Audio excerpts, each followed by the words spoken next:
After pandemic, libu-libong Pilipino ang nagpunta sa Australia bilang estudyante at isa na ako doon.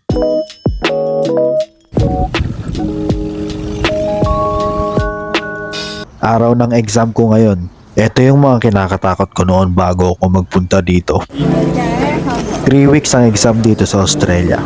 1 week preparation, 2 weeks para sa test.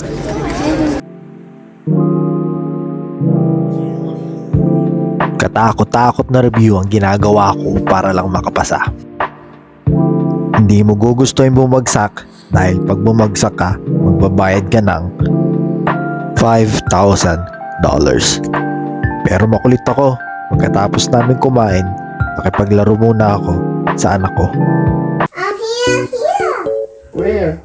Again, you're a lizard. No. I can't understand. Sorry. What are you? It's a story. What are you? Dinosaur? What's that? I'm a story. I'm orange.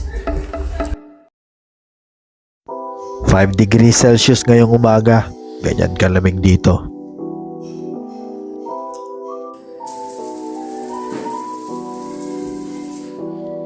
Sa mga oras na to, hindi ko alam na magkakaroon pala ng aberya ang araw na to. 9 o'clock ng umaga nang biglang huminto ang tren na sinasakyan ko. Tumigil din lahat ng tren na nasa likod namin.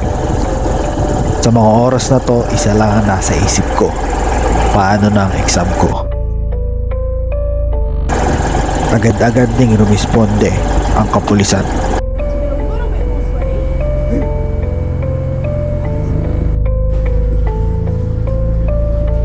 "9:40 na at ang exam ko 10 o'clock.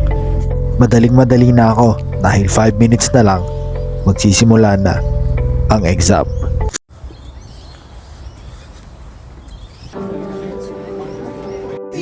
Tiningnan ko yung pangalan ko at seat number ko. 500 ang mag-e-exam ngayon. Nasa dulo ako ng pila. Swerte ko at umabot ako. Nakaabot ako pero di pa rin sigurado na pasado ako. Ako si Nico, estudyante sa Australia, lumalaban para sa pangarap.